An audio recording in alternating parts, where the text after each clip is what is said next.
Hey everybody, we are getting ready to do some more acrylic pouring. Keep pulling paint dots off. I've done absolutely nothing today, and I was like, you know what, I haven't painted in 3 weeks. Might have been longer than 3 weeks, but I think it's been 3 weeks.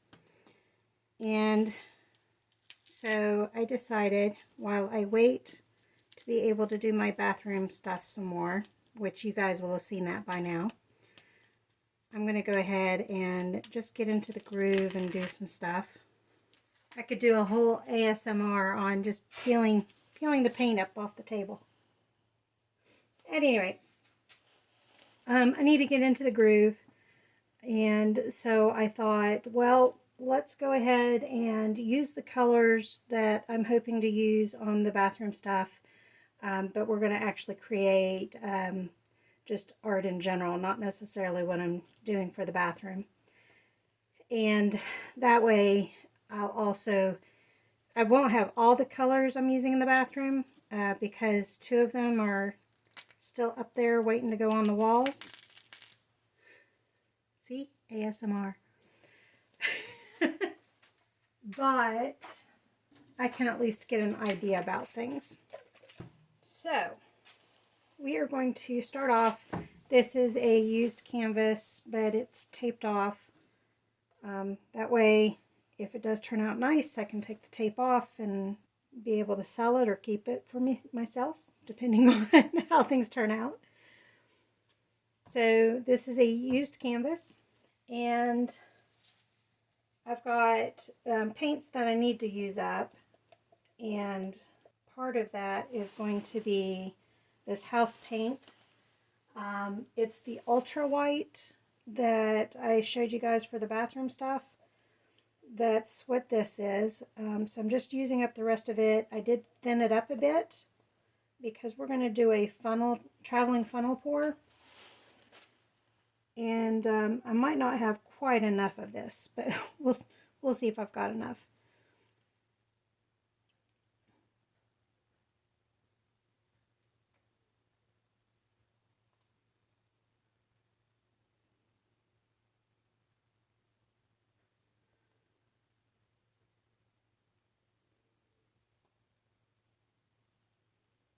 I'm not going to worry about scraping it because it's got some dry paint in there too. And I don't really want to scrape the dry paint into the wet paint. There might already be a chunk in there from when I was mixing earlier. Put that out of the way. Lots of bubbles because it was freshly mixed. Well, freshly thinned. All right. I just want to move it around enough to get the holes covered there.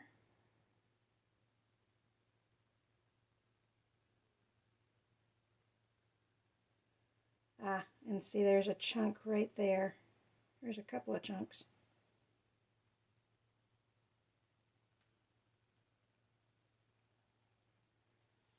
All right.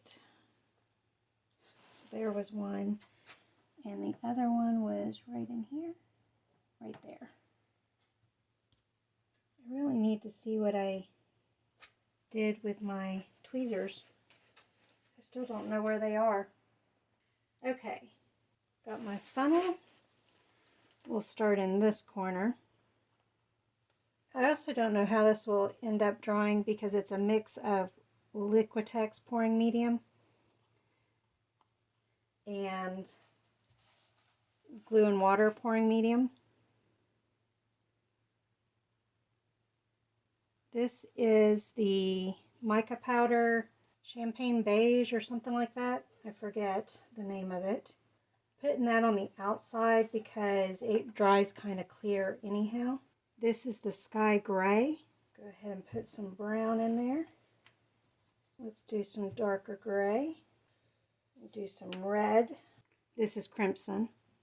And my highlight color in the bathroom is going to be a crimson color. My towels and stuff, and bath rag and everything are going to be that color. And this is the other mica powder. I can't remember the name of the color. I got some big bubbles here. I'm going to pop those.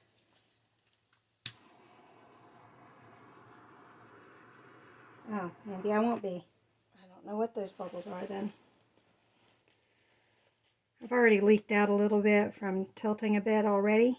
But let's go ahead and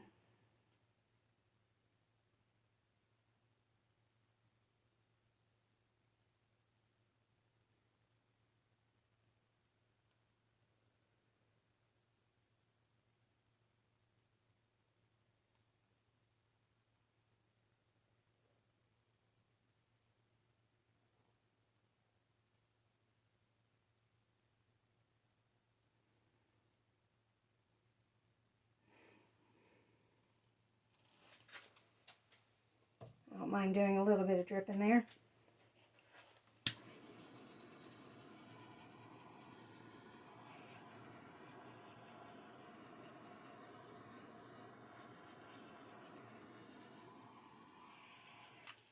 I might have to add some more paint.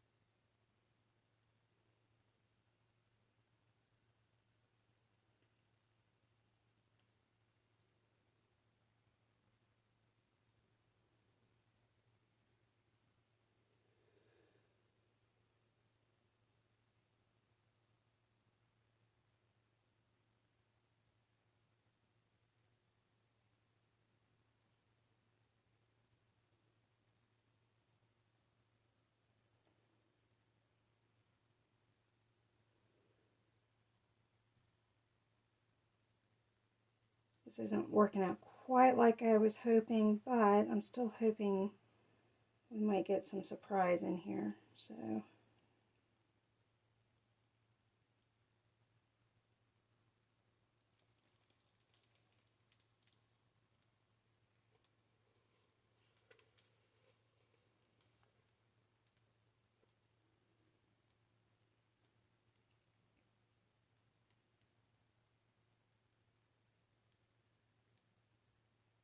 getting some purple.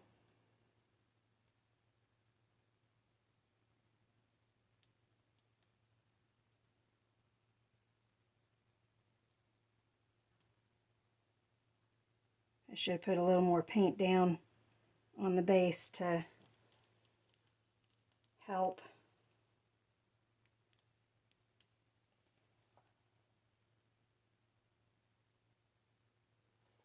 Actually, let me go ahead and do that with these two corners. I'm not crazy about how the house paint tends to do this fuzzy look. I know there's people that get some awesome results with the house paint, but I just don't seem to have any luck with it.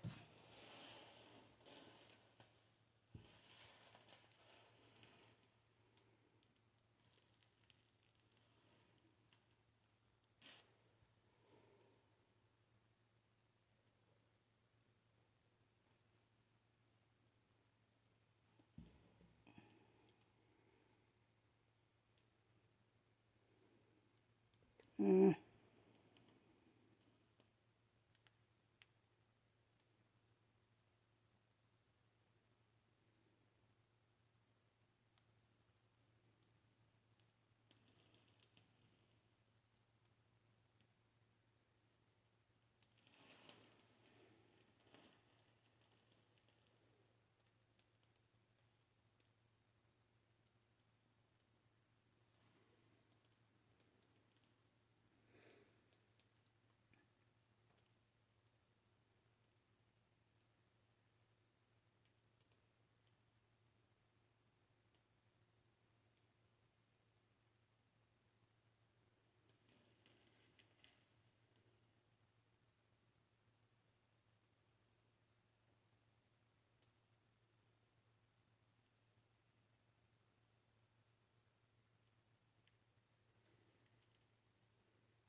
About that right there. I didn't have enough paint is part of my problem. It stopped flowing too soon, and that's usually a sign you don't have enough paint. And now just making sure at least the sides are a bit covered for when this decides that it does want to cooperate. When and if.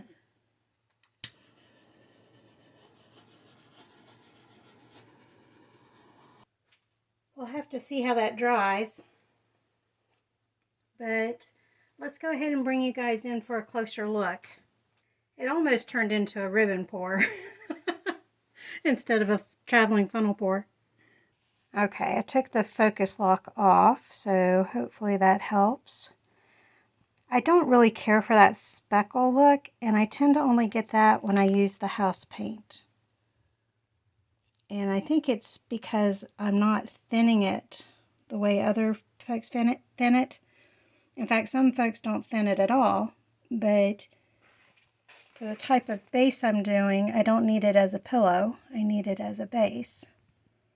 So we'll just have to see how it ends up drying and go from there. I do kind of like how the colors are mixing. You can't really see the mica colors much. There's the middle.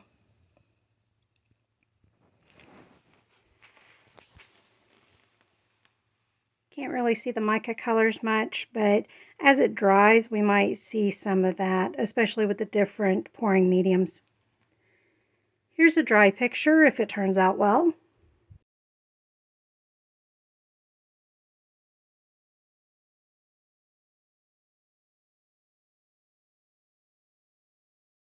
Thank you all for joining me on this one, and I will see you guys on the next one. Bye.